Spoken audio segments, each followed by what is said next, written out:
Amado Señor, queremos darte gracias porque nos permites acercarnos a ti y con humildad venir a tu palabra, escuchar, Señor, tratar de recrear y ver lo que significa para nosotros. La manera como estudiamos la Biblia, Señor, es seguimos el texto, Señor, capítulo a capítulo. De esta manera podemos tratar de entender el contexto, lo que significó en esa época y hacer una aplicación para nosotros, lo que significa el día de hoy. Señor, háblanos y ministranos a cada uno de nosotros mientras seguimos este apasionante estudio por el libro de Primera de Samuel. En el precioso nombre de Jesús oramos. Amén y amén. Ahora sí, Primera de Samuel 11. Cuando preparaba el estudio, encontré una cita del autor Alfred Edersheim. Y la cita me gustó, propia para este momento. La cita decía: si David era el rey de acuerdo con el corazón de Dios, Saúl era el rey de acuerdo con el corazón del pueblo. Tuvieron lo que pidieron, mas esto debía fracasar para preparar el camino para lo que Dios iba a hacer.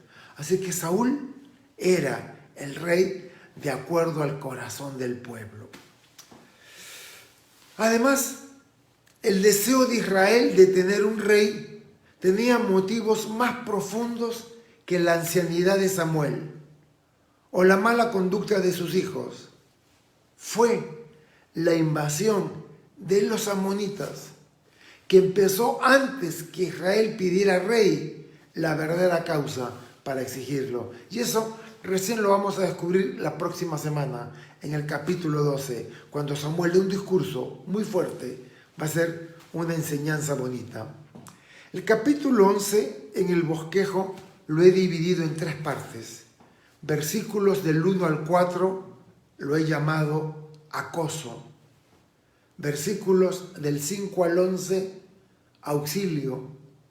Y versículos del 12 al 15, acción. Acoso, auxilio y acción. Así que vamos a saltar. Vamos a leer el capítulo 1 de Primera de Samuel 11. El versículo 1 de Primera de Samuel 11. Un día, Nahás, el amonita, se dirigió a Jabes de Galad y la sitió. Pero los habitantes de Jabes le propusieron a Nahás que, si se aliaba con ellos, se comprometía a servirle. Los amonitas eran descendientes de Lot. Y ustedes van a encontrar la historia en Génesis 19:38. Amón, el hijo que tuvo Lot, lo tuvo de una relación incestuosa con su propia hija. De tal manera que Amón vino a ser tanto su hijo como su nieto. Y así que Lot era sobrino de Abraham, así que Amón estaba emparentado con Israel. Por eso cuando vagaban por el desierto y llegaban a la tierra prometida, Dios le impidió a Moisés a guerrear contra los amonitas, porque eran familia.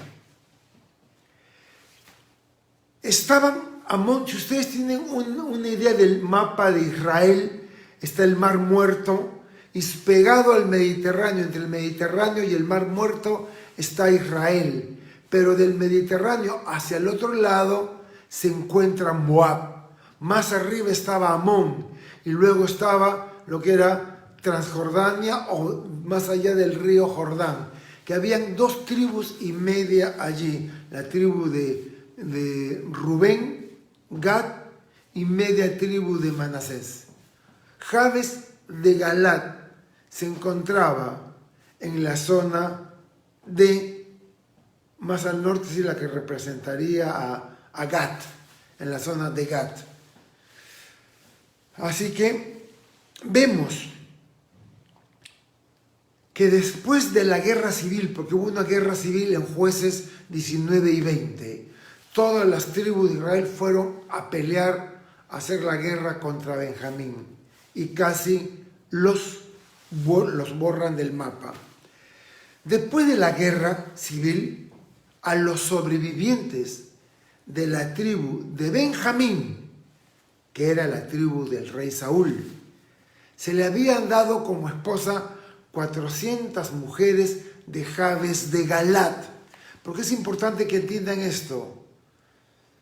El padre o el abuelo de Saúl había estado allí, se le habían entregado mujeres de Jabes de Galat, y así fue como, que eran de Gat, pero así fue como la tribu de Benjamín pudo volver a la vida, porque habían quedado 600 hombres nada más.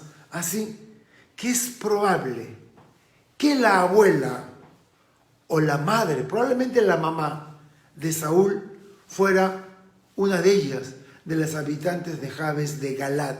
Entonces empieza el relato diciendo que el rey de los amonitos, Nahás, salió de Rabá. Rabá es hoy día la capital de Jordania, y el nombre es Amán, y el nombre Amán viene por los amonitas, Amón.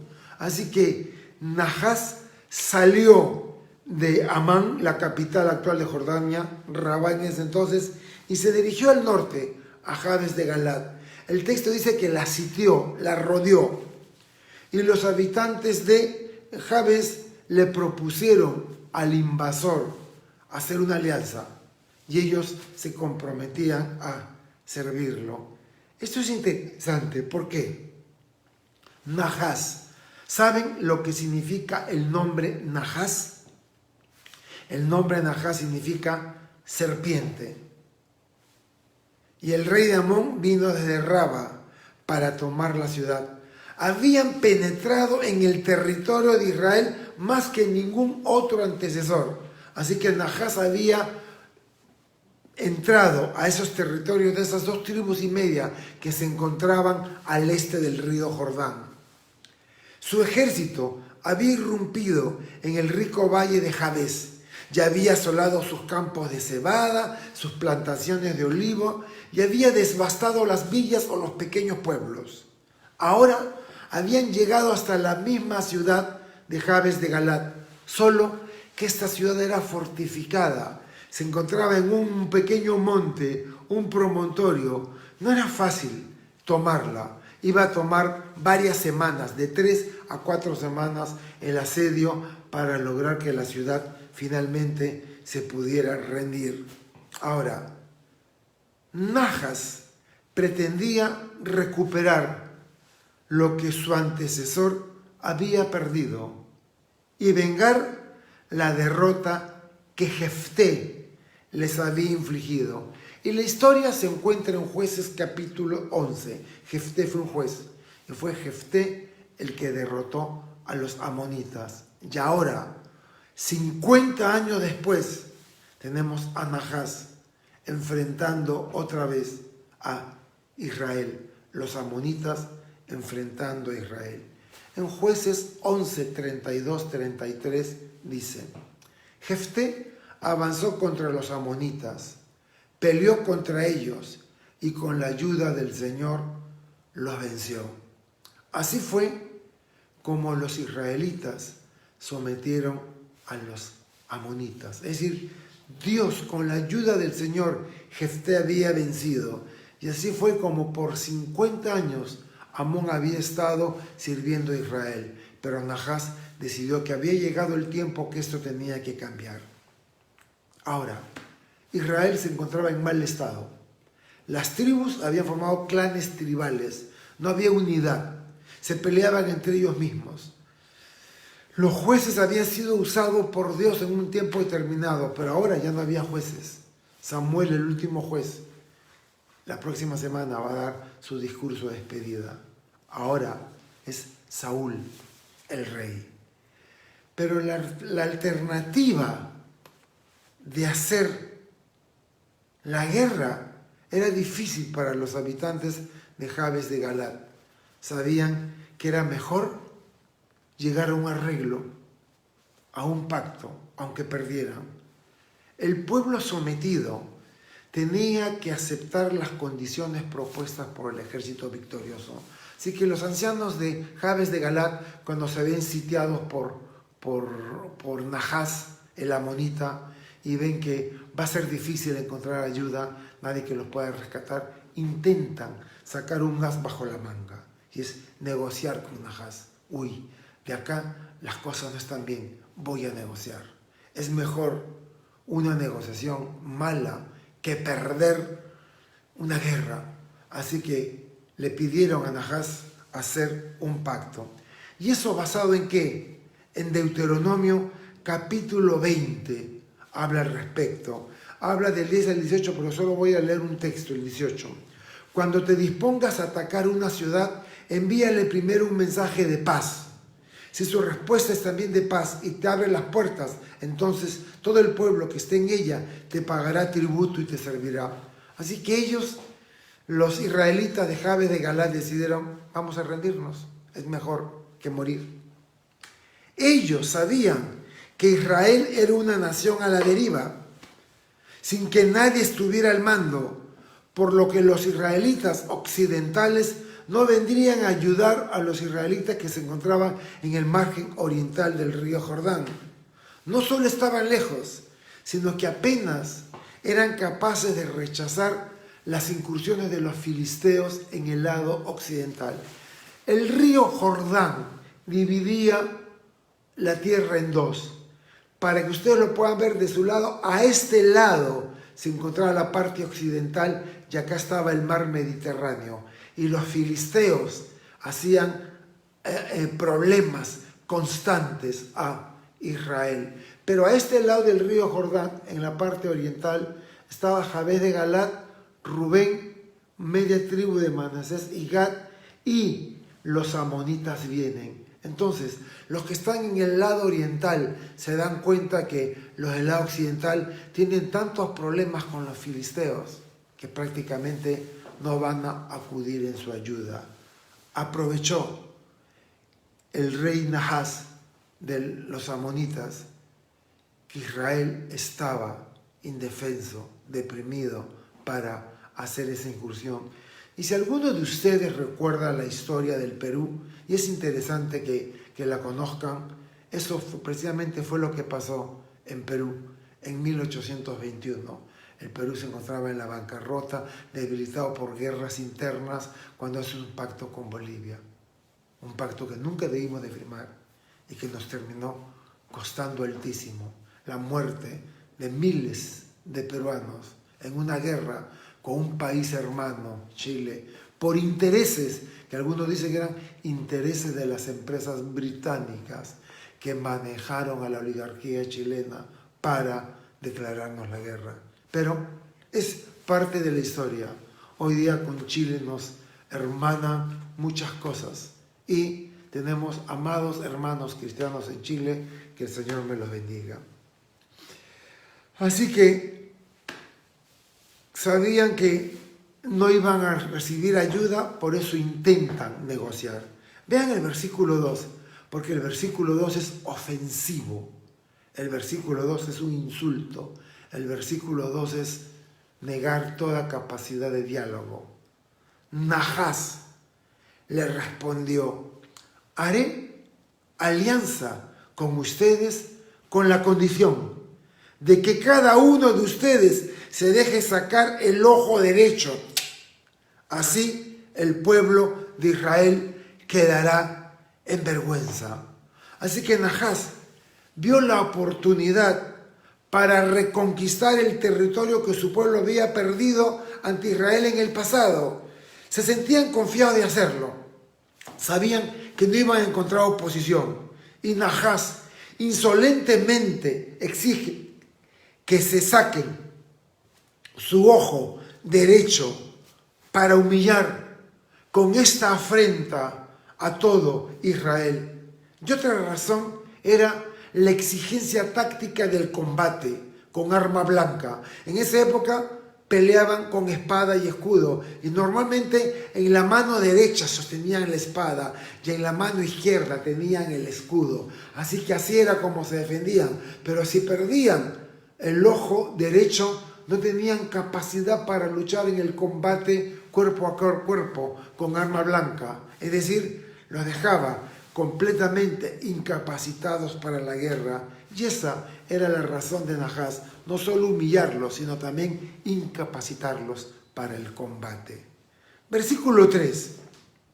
Los ancianos de Jabes le dijeron: danos 7 días para que enviemos mensajeros por todo nuestro territorio, y si nadie sale en nuestra defensa, nos rendiremos a ti. Ahora uno escucha eso y dice: están pidiendo, hey, Chepi, 7 días, aguántense por favor, esperen 7 días. Y si en 7 días nadie viene a ayudarnos, ni el Chapulín Colorado, entonces nos rendiremos a ustedes. Los ancianos de Jabes no vieron otro medio de resistencia, solo suplicaron que les dieran 7 días de respiro para ver si quedaba alguien en todo Israel capaz y deseoso de salvarlos. Nahás estuvo de acuerdo con ello, persuadido por 2 motivos. Primero, porque la ciudad estaba amurallada y bien fortificada y le iba a tomar 3 semanas someterla. Así que si en 1 semana le abrían las puertas, él estaría feliz. Y segundo, sabía que no había nadie capaz en Israel de organizar un ejército para la liberación de la gente que estaba tras los muros de Jabes de Galaad. Versículo 4. Y cuando los mensajeros llegaron a Gabaa de Saúl, Gabaa era la ciudad de Saúl. Saúl vivía en Gabaa. Si los mensajeros, salen mensajeros a distintas partes del territorio, pero llega uno a Gabaa. Entonces, cuando llegaron los mensajeros, le dijeron al pueblo, no buscaron a Saúl, dieron las nuevas al pueblo. Le dijeron al pueblo las condiciones de Nahás. Todos lo lamentaron y se pusieron a llorar. Rasgaron las vestiduras porque veían que era una desgracia y que no había posibilidad de ayuda. Como les dije, Gabaa era la ciudad donde vivía Cis, el padre de Saúl. Era su hogar. Cis era un hombre acomodado. En 1 Samuel 15:34, para que sepan, dice: después de eso, Saúl se fue a su casa en Gabaa. Así que Saúl vivía en Gabaa. La noticia voló. Otra vez experimentarían la derrota y la humillación. No había nadie preparado para enfrentar a Amón, y nadie pensó siquiera en la posibilidad que el bisoño rey Saúl tuviera las agallas para hacerlo. No, podía ser un hombre grandote, pero no tenía las agallas. No, algo tenía que pasar, tendría que cambiar algo dentro de él. Por eso veían que era imposible que alguien pudiera liberarlos. ¿Por qué vinieron los mensajeros a Gabaa? Porque algunos comentaristas dicen que fue la primera ciudad que enviaron mensajeros. Por 2 razones. ¿Se acuerdan la primera? Tenían parentesco entre las 2 ciudades, porque los 600 hombres sobrevivientes de Benjamín, en el capítulo 20, 19 y 20 del libro de los jueces, recibieron mujeres de Jabes de Galaad. Así que habían parentesco entre Jabes de Galaad y Gabaa. Y segundo, habían oído que Saúl había sido hecho rey y a lo mejor algo podía ser. Y aquí terminamos la primera parte, acoso, saltamos a la segunda, auxilio, versículos del 5 al 11. Versículo 5. Saúl volvía del campo, arreando los bueyes, y escuchó el lamento y preguntó: ¿qué le pasa al pueblo? ¿Por qué llora? Entonces le dieron el mensaje de los hombres de Jabes. Saúl, a pesar de haber sido elegido rey sobre Israel, prefirió volver a su casa y ocuparse de atender los campos de la finca de su padre. Y algunos creen que esta actitud es una demostración de su carácter humilde, y otros se han preguntado si quizás la tarea no era demasiado para él. Le quedaba muy grande el cargo. Cuando Saúl volvió aquella tarde a su casa, tras los bueyes con los cuales había estado trabajando en el arado, se encontró con Gabaa extrañamente conmocionada. La gente lloraba y se lamentaba,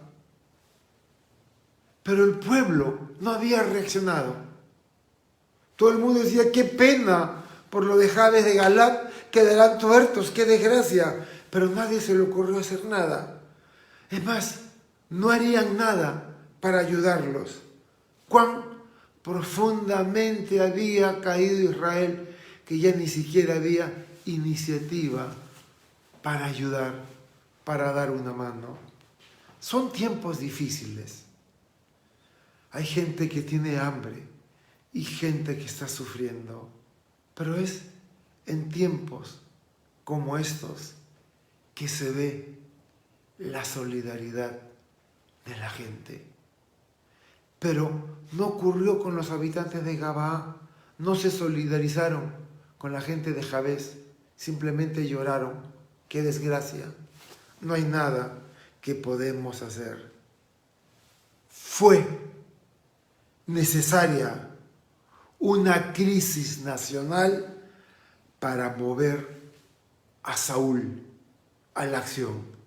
La gente lloraba desconsolada, pues era obvio que no enviarían ayuda y serían otra vez humillados por los amonitas. Los filisteos atacaban por el oeste y los amonitas atacaban por el sureste. Versículo 6. En cuanto Saúl lo oyó,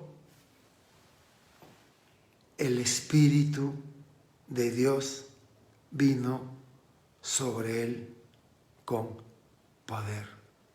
En cuanto Saúl lo oyó, el Espíritu de Dios vino sobre él con poder. Y él se llenó de ira. Lo que ocurre con Saúl toma a todos por sorpresa. Ni bien oyó la noticia, el Espíritu de Dios vino poderosamente sobre él, tal como solía ocurrir en el Antiguo Testamento.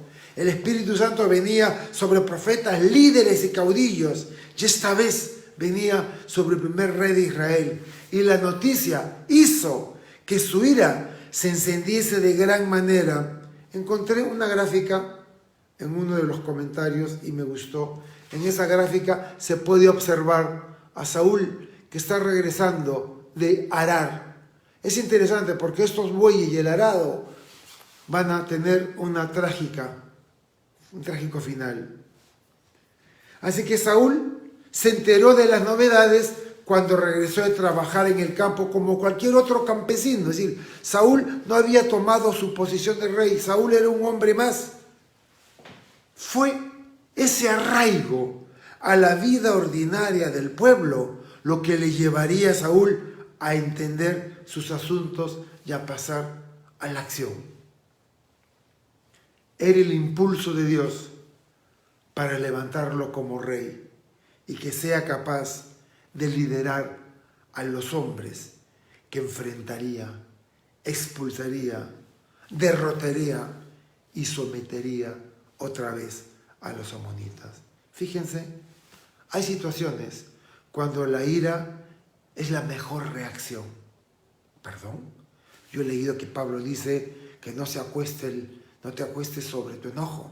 No, pero hay ocasiones cuando la ira es la mejor reacción. La Biblia nos habla del furor de Dios en el Salmo 78:31, la ira de Dios. Y el Nuevo Testamento en Marcos 3:5 nos habla de la ira santa de Jesús. Así que hay momentos en que la ira o el enojo es aceptable. Yo recuerdo, mi nieta Isabela tendría 3 añitos y estábamos en la mesa del diario comiendo con Nori. Y en este departamento había un enchufe, porque la mesa estaba pegada a la pared y había un enchufe donde uno podía colocar cualquier cosa, un calentador, la tostadora. Y estaba yo frente a mi nieta Isabela, Nori estaba parada en la cocina y yo me distraigo y en eso veo que Isabela agarra un tenedor y con la puntita del tenedor se dirigía al hueco del enchufe. Pegué tal grito, ¡eso sí que no! Puse mi cara de loco, que mi nieta parecía que la habían agarrado a palazos y no paraba de llorar. Cuando Nori se enteró que era por lo del enchufe, no dijo nada, porque entendió que la preocupación era real y ella tenía que ver el enojo, tenía que ver que no podía hacer eso. Así que hay momentos que la ira es aceptable. Veamos lo que ocurrió con el juez Otoniel en Jueces 3:10. Y el Espíritu del Señor estuvo con él. ¿Ven? El Espíritu venía sobre el juez. El Espíritu de Dios venía sobre el líder, sobre el profeta, sobre el sacerdote. Y ahora el Espíritu de Dios vino sobre Saúl, el rey. Y el Espíritu del Señor estuvo con él cuando juzgó a Israel. Y salió y peleó contra él, el rey de Siria. Y el Señor le dio la victoria y lo venció. Así que aquí ocurre algo.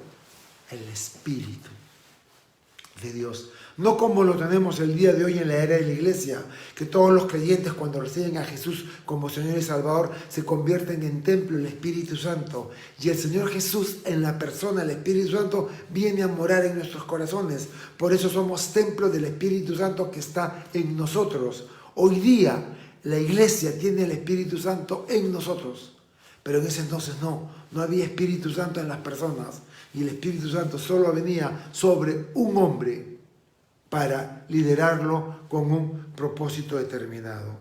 Versículo 7, ¿y se acuerdan los bueyes que habíamos visto en la figura? Tomó entonces un par de bueyes, los descuartizó y envió los pedazos por todo el territorio de Israel, con la orden de que los mensajeros dijeran: así haremos con los bueyes de los que no sigan a Saúl y a Samuel. Fue tal el temor que el Señor infundió en el pueblo, que se unieron como un solo hombre.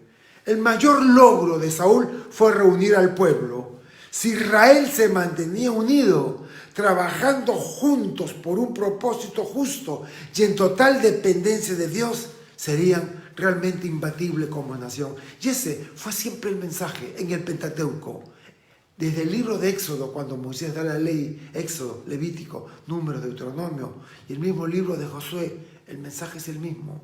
Si ustedes guardan mis mandamientos, oyen mi palabra y obedecen, yo estaré con ustedes y ustedes serán invencibles. Y el día de hoy, en el siglo XXI, el Señor Jesucristo hablaba y le decía a la gente: ustedes se equivocan por no escudriñar las Escrituras, porque ellas son las que hablan de mí.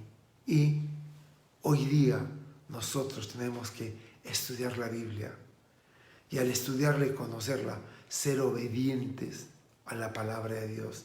Y cuando eres obediente a la palabra de Dios, ya haces lo correcto, por más adversa que sea la situación, todo saldrá bien.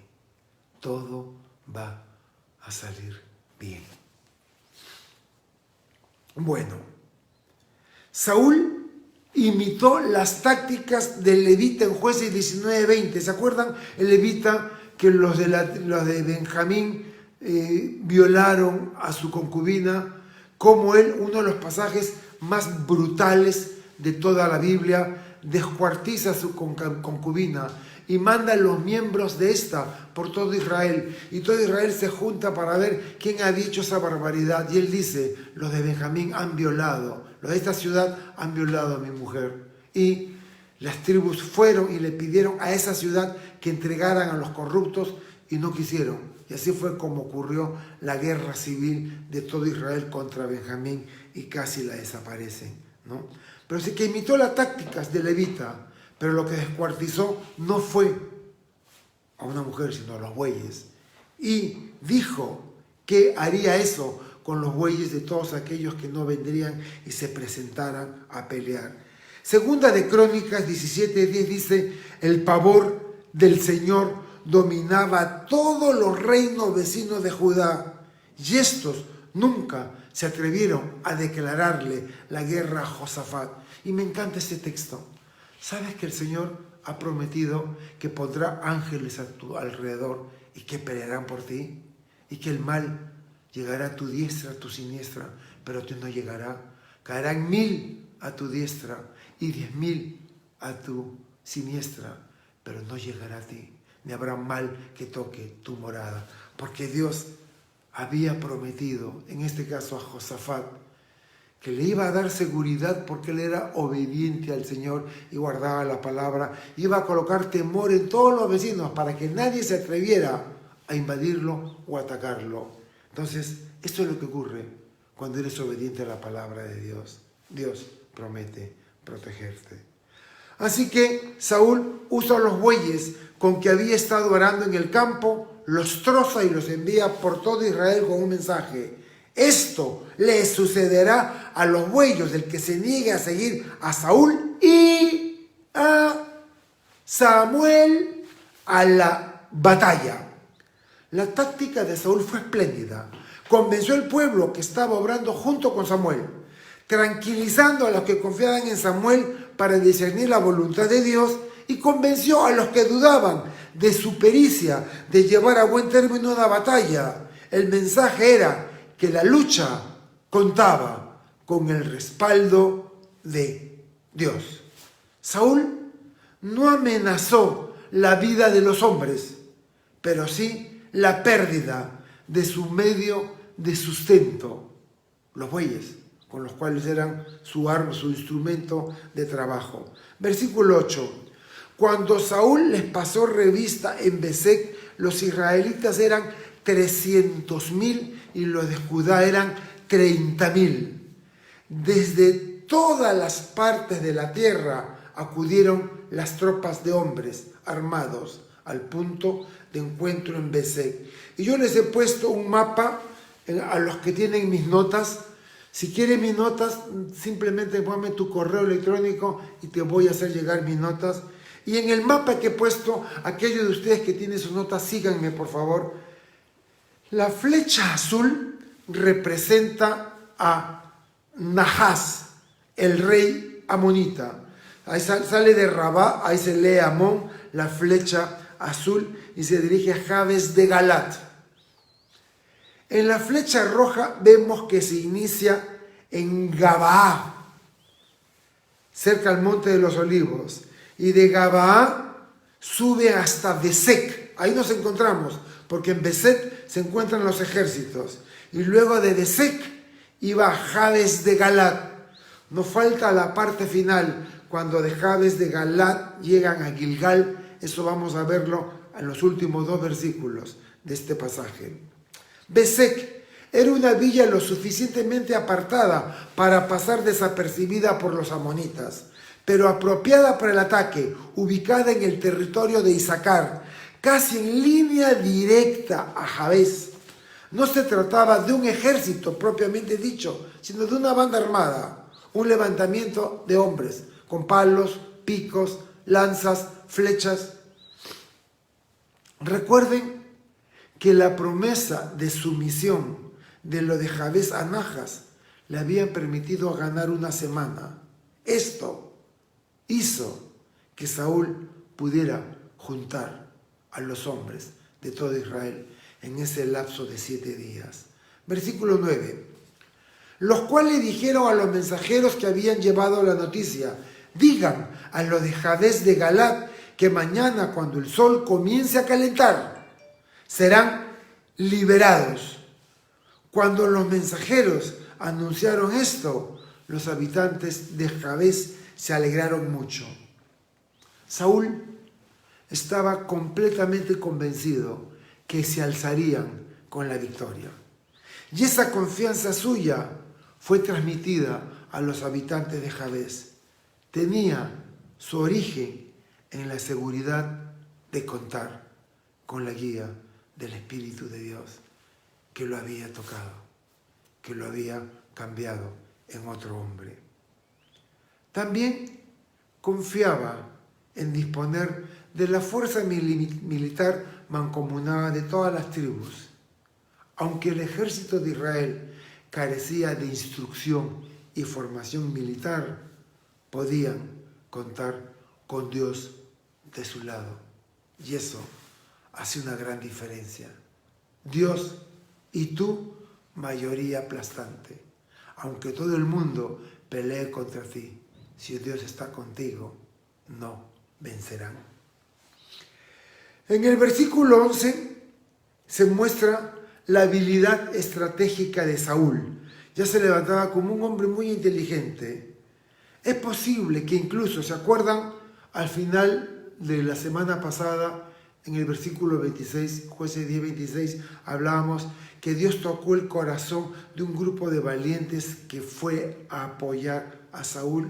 Así que es probable que estos valientes de Saúl hayan pasado tiempo planeando ese ataque.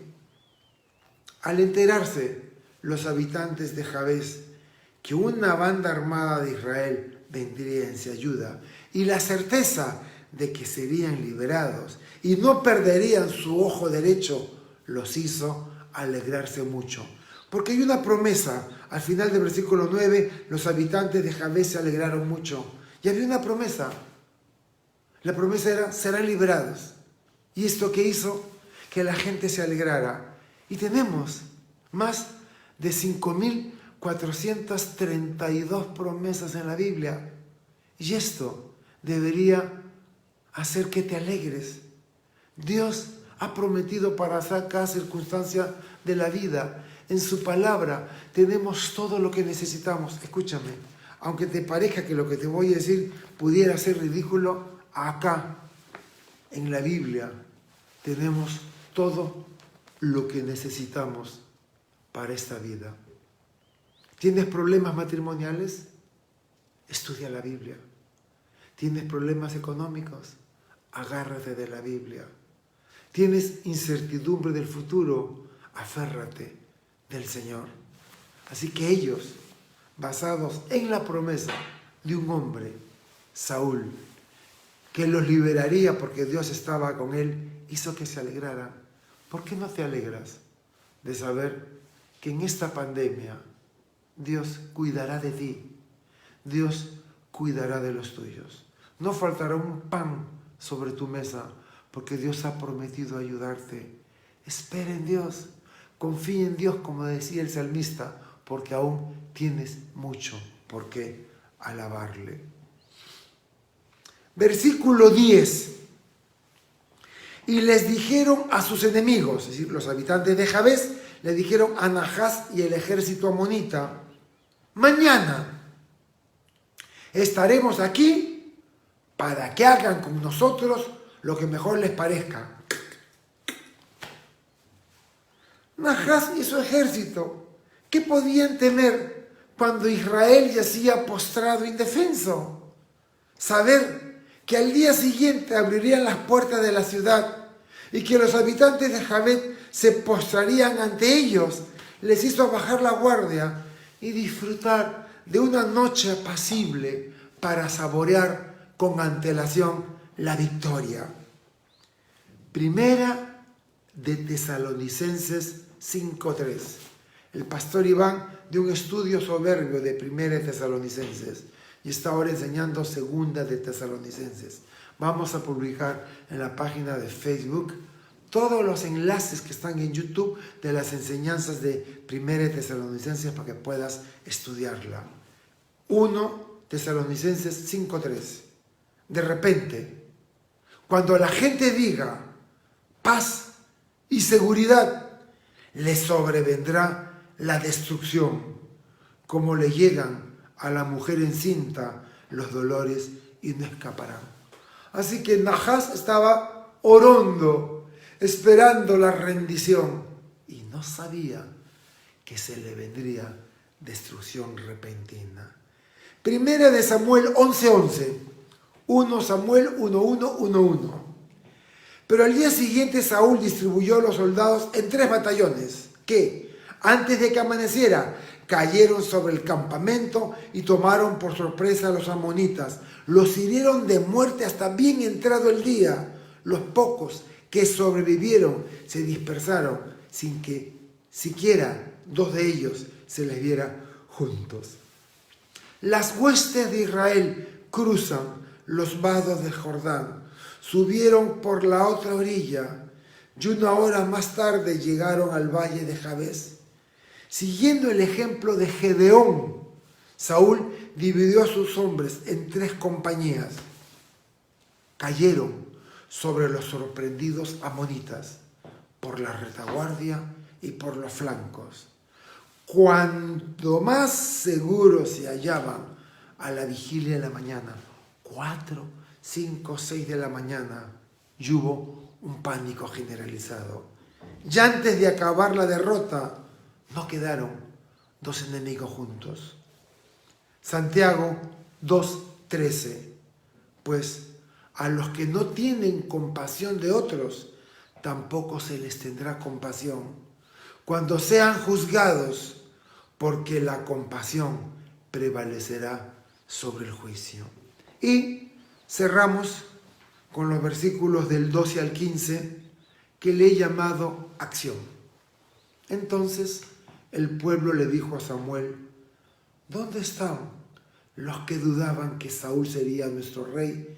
Queremos que nos los entreguen para matarlos. Pero Saúl dijo, y este es el título de la enseñanza y quiero que te lo lleves: nadie va a morir hoy, porque el Señor ha traído la salvación de Israel. Dios ha traído la salvación hoy. Hoy Dios nos salvará. Hoy Dios te salvará. Puedes estar confiado de eso. El sentimiento popular sobre Saúl cambió de forma drástica. Incluso querían matar a los que antes se habían burlado del nuevo rey, mas Saúl rechazó, se opuso a esta idea y usaría el nuevo sentimiento de un modo muy distinto.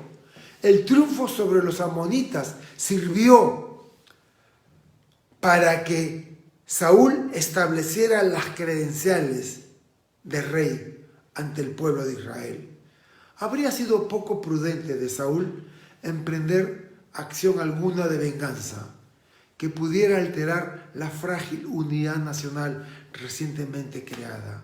Y Saúl dio muestras de ser un gran hombre, de ser un hombre de Estado, de ser un hombre sabio, al declinar tomar represalias contra los que se habían negado a reconocerle como rey.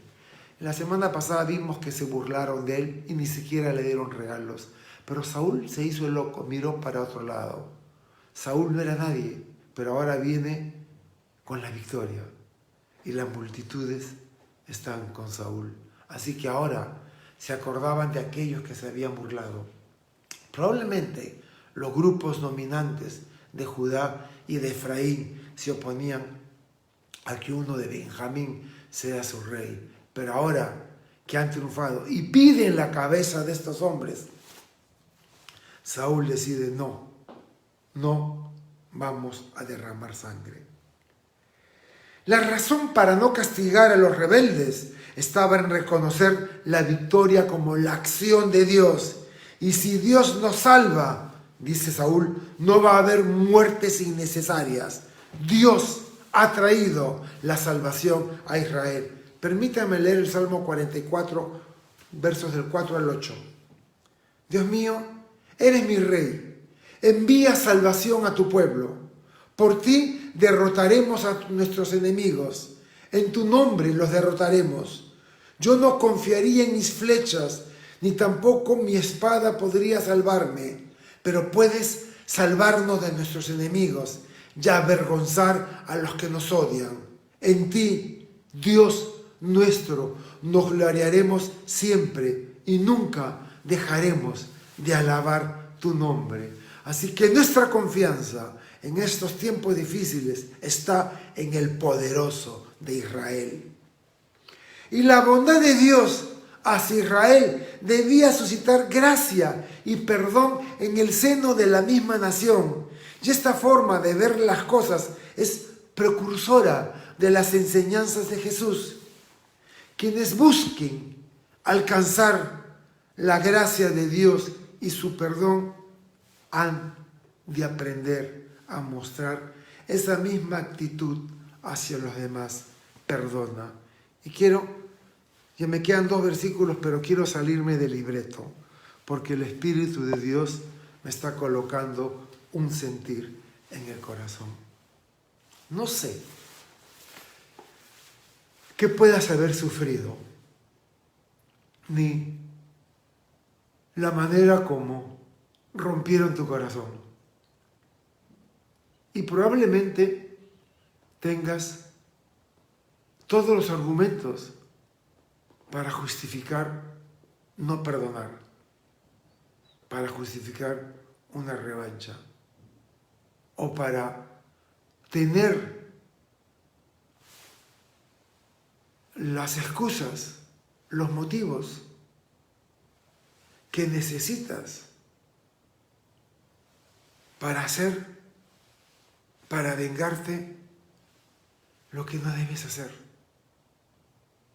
Saúl, en un momento de grandeza y cuando saboreaba la gloria, decidió extenderle perdón a quienes mal le habían deseado.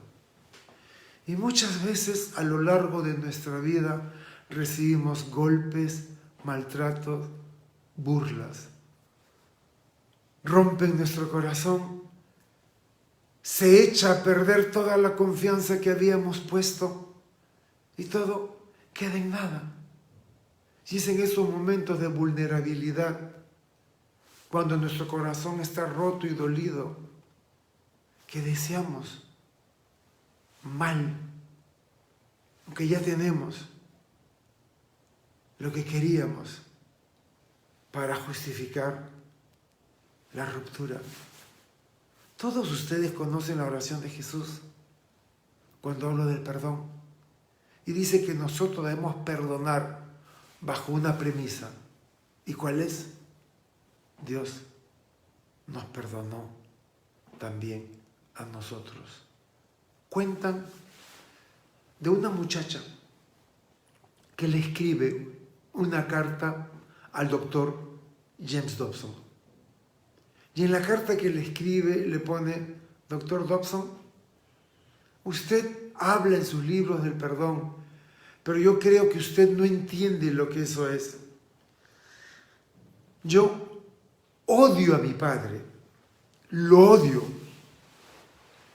Y si le digo que le deseo el mal, no estoy diciéndole algo falso. Pero esto me confunde, porque amo a Dios. Me gozo cuando estoy delante de su presencia, cuando levanto las manos, alabo y adoro al Señor. Pero luego recuerdo ese punzón en el corazón, y es el dolor, la cólera, la ira que tengo contra mi padre. Porque cuando fui pequeña, no estuvo allí cuando lo necesité.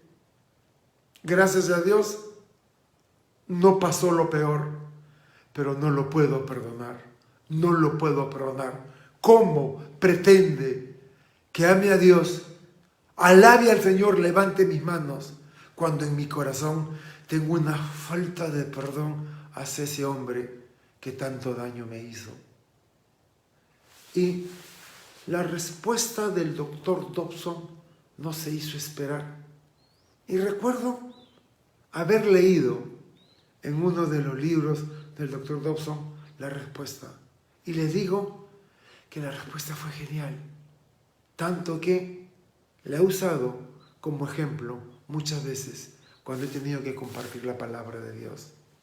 El doctor Dobson le dijo: hija, estás completamente equivocada y tú estás resentida contra tu padre porque prefirió a tus hermanos antes que ti y porque nunca te dio importancia. Y tú estás esperando que tu padre cambie. Y voy a decirte algo. Quiero que a partir de hoy te metas en la cabeza que tu padre es un minusválido emocional y que simplemente es incapaz de mostrarte sentimientos. Tú quieres que tu padre se emocione, que tu padre te abraza, que tu padre te diga cosas, pero le estás pidiendo a un paralítico que se pare de una silla de ruedas y no puede. Tienes que aceptarlo como es. Años más tarde, ella escribe una carta al doctor Dobson y él pone todas estas cartas, le pide permiso para ponerlas en su libro. Y ella cuenta que vino el matrimonio de su hijo mayor, le pide a su padre: papá, tú no me quieres, prefieres a mis hermanos, siempre me has despreciado, pero es tu nieto, por favor, es tu nieto mayor, no falles, él quiere que vengas a su matrimonio. Y doctor, adivine qué, mi padre no vino y tenía tanta cólera y recordé lo que usted me dijo. Así que, como mi padre es incapaz de mostrar emociones y él no podía venir por algún motivo, hice lo que usted me dijo. Le obtuve gracia, le extendí gracia y perdón. Así que me fui con todas las fotos y el video, me fui a la casa de las empanadas a comprar las empanadas que tanto le gustan. Toqué la puerta de la casa y mi papá abrió, se asustó cuando me vio. Le dije: papá, no te preocupes, no vengo a retarte, no vengo a pelear contigo. Vengo a mostrarte las fotos y el video del matrimonio de tu nieto. Y le llevó y le puso el video. Mira, acá está fulana, la tía, las empanadas. Y dice: doctor Dobson, pasé un día maravilloso con mi papá. Él no podía mostrarme ese afecto, pero yo fui quien le mostré el afecto. Y doctor, quiero terminar simplemente contándole que el otro día, por primera vez en mi vida, mi papá vino a visitarme y ¿sabe qué trajo? Una caja de empanadas para comerlo juntos. Y eso es lo que te quiero decir. Extiende perdón, extiende gracia, dar lo que no se merece. Perdona, porque si no, nunca serás libre. Y me salí de lo que había preparado. Simplemente déjenme terminar lo que está acá y con esto terminamos. Versículos 14 y 15. Por su parte, Samuel dijo al pueblo: vengan todos, vamos a Gilgal para renovar el reino. Y todo el pueblo fue a Gilgal, y allí, ante el Señor, confirmaron a Saúl como rey. Y luego ofrecieron sacrificios y ofrendas de paz al Señor. Y todo el pueblo de Israel hicieron fiesta. El pueblo aceptó la invitación de Samuel y lo siguieron junto a Saúl a Gilgal. Recuerden Gilgal, un pueblito importante en la historia de Israel. Gilgal, lugar asociado con tantos recuerdos preciosos en la Biblia. Fue el lugar en el que Josué acampó, ni bien cruzó la tierra prometida y donde estableció el campamento antes de atacar Jericó. Así que ahora en Gilgal, el pueblo, tras de ver a Saúl en acción, afirmaba que era también su elegido. La monarquía no es efectiva si no cuenta con el apoyo del pueblo y la sanción divina. Intentar ser líder sin haber sido llamado por Dios es negar la realidad de la relación que Dios tiene con su pueblo. Allí dieron ofrendas de gratitud y de paz y se regocijaron en gran manera al reconfirmar el reino. Reconocieron a Saúl como rey delante del Señor. Y Samuel procede a dar su último discurso. Y eso lo vamos a ver la próxima semana cuando estudiemos Primera de Samuel capítulo 12. Pero ya sabes, hay personas que no muestran afecto porque son inválidos emocionales. Algún mecanismo dentro de ellos se rompió en su infancia y en su niñez. Y tú quieres que esta persona se exprese, quieres que esa persona muestre y no lo puede hacer. Pero no te resientas. No vas a poder cambiar a esa persona, pero tú puedes cambiar. Tú puedes dar amor. Tú puedes llenar la ida y la vuelta que la otra persona es incapaz de hacer. Y cuando finalmente te rindas y creas que Dios te puede usar para darle a esa persona lo que no te da, descubrirás que Dios finalmente las toca y llega a cambiar, porque nadie se resiste al amor.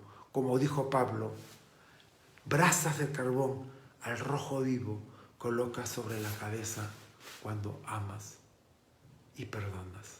Hago una oración, cerramos y nos quedamos unos minutos para despedirnos. Señor, wow, qué linda tu palabra y qué cierto, Señor. Todo lo que dice acá, el pueblo desesperado, Saúl tocado por ti, el pueblo que responde al llamado, una victoria increíble, Saúl que regresa victorioso, el pueblo que pide venganza de los que se habían burlado de Saúl, y Saúl dice no, porque hoy día Dios ha venido a salvarnos. Y Señor, yo creo que hoy día tú has venido a salvarnos y a hablarnos al oído a muchos de los que nos hemos sentado frente a esta enseñanza, porque tu Espíritu Santo nos está diciendo que algo tenemos que hacer. Señor, estoy dispuesto a hacerlo. Úsame. En el nombre precioso de Jesús te lo pedimos. Amén y amén.